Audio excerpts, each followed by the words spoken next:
¿Recuerdas cómo se formula un comentario especializado? Un comentario especializado se puede hacer acerca de cualquier texto que se haya leído o cualquier expresión humana como una pintura o una obra de teatro. En los textos podemos detectar la intención de persuadirnos de algo, por ejemplo, de tomar un curso de inglés. Y en nuestro comentario debemos explicar si esos argumentos son objetivos, dirigidos a la razón, o subjetivos, dirigidos a la afectividad de las personas. Estos comentarios pueden formularse con un lenguaje técnico si se hace desde un punto de vista objetivo, con un lenguaje de sentido común si se parte de un punto de vista subjetivo o una mezcla de los dos tipos de lenguaje.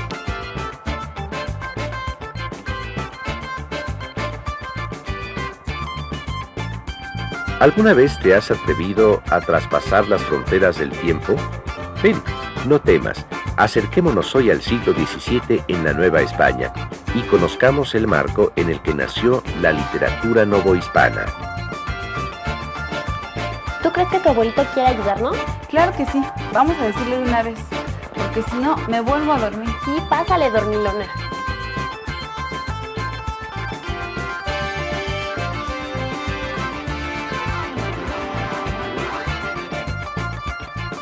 Buenos días, abuelita. Buenos días, señor. Buenos días, Solecito. Ya vienen a alumbrar mi día. Ya te venimos a molestar. ¿Te acuerdas que anoche te conté? Lo del periódico mural. Sí. ¿Nos puedes ayudar? Claro, sí, hasta tengo información seleccionada. Vengan, vamos.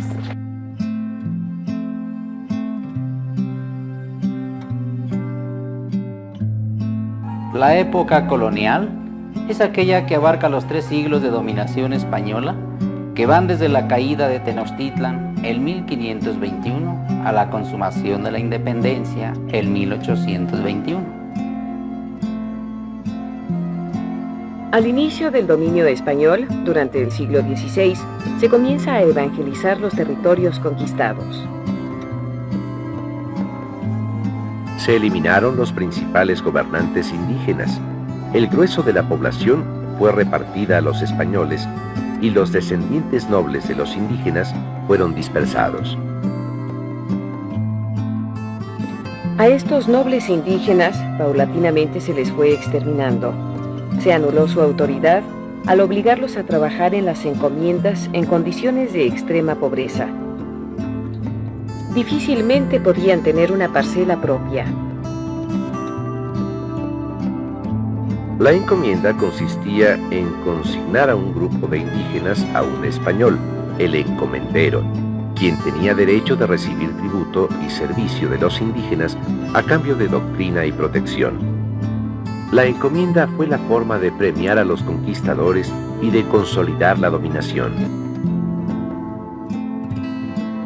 Tras los primeros años de pacificación en la Nueva España, se implantó como forma de gobierno el virreinato. El virrey era un noble español designado por el rey. El virrey era la autoridad absoluta. Era gobernador general, capitán general, intendente de la Real Hacienda y administrador del Patronato de Indias. Es decir, en el virrey se reunían todos los poderes coloniales. Solo rendía cuentas al rey. Su cargo no era hereditario ni vitalicio para evitar que su poder creciera.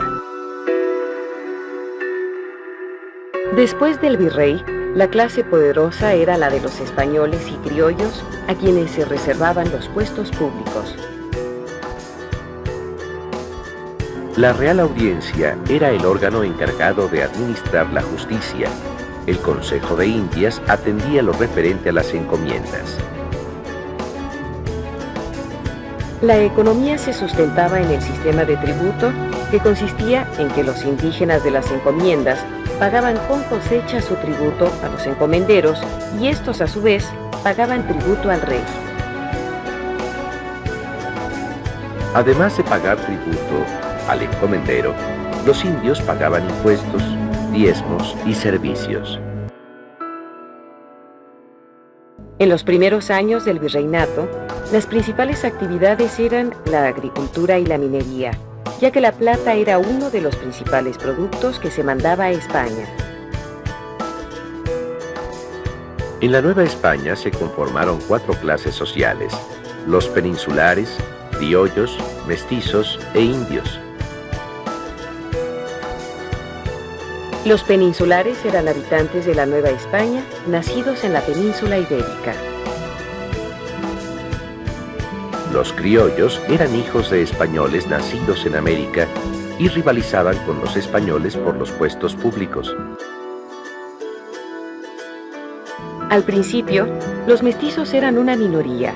Eran hijos de las mezclas de indios y europeos o de africanos y europeos, pero con el tiempo se convirtieron en la clase más numerosa. Los indios eran la mayoría de la población y los más desprotegidos.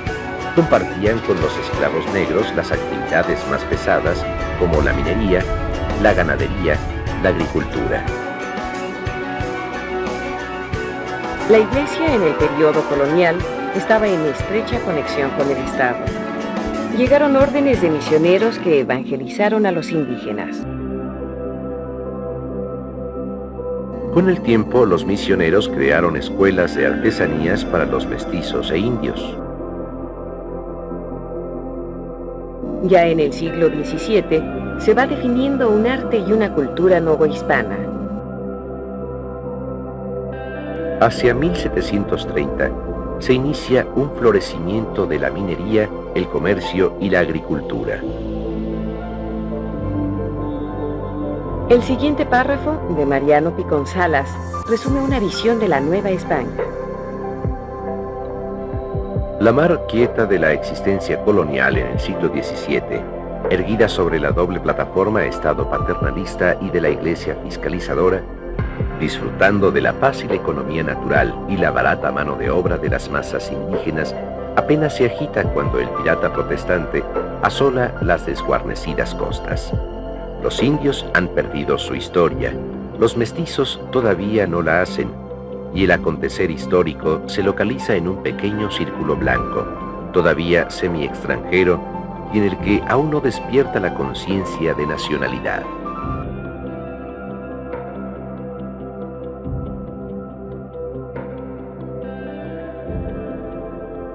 ¿Qué tal? ¿Qué les pareció la información que les leí? Bien, la podemos utilizar para nuestro trabajo. Pero quizá es mucha información, ¿no? Ah, pero claro que sí. Ustedes tienen que seleccionar lo que más les interese. Bueno, pues vamos a seleccionar la información que podemos utilizar. A mí me parece que primero es necesario que hagan un análisis de la información para elegir las ideas generales. ¿Y cómo analizamos esa información? Se formulan algunas preguntas y se responden con la información que tenemos. Claro, así solo se incluye la información precisa. Bueno, pues empecemos. Yo creo que es importante preguntar ¿a qué se llama época colonial? Se denomina época colonial a los 3 siglos que duró la dominación española, que abarcan desde la caída de Tenochtitlan en 1521 hasta la declaración de independencia en 1810.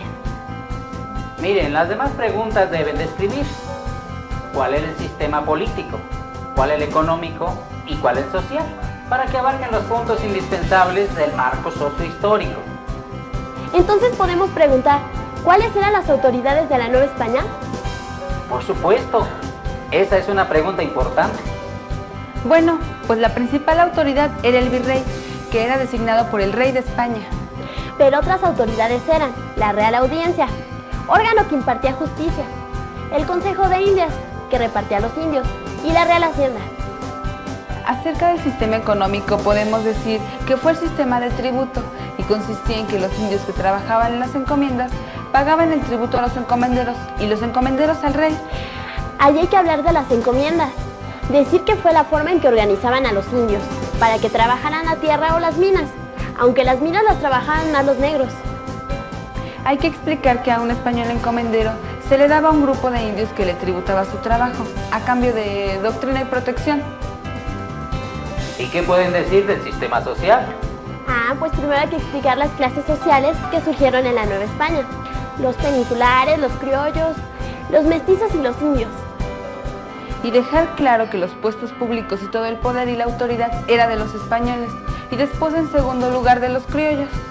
Y que los indígenas y los mestizos eran la clase social más baja.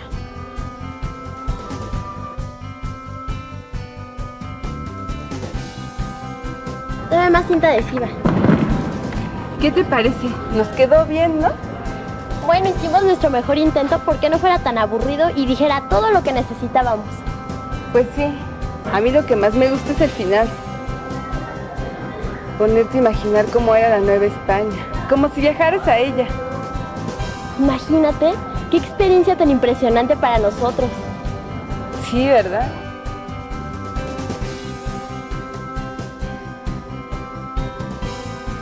¿Y tú? ¿Cómo te imaginas la vida en la Nueva España?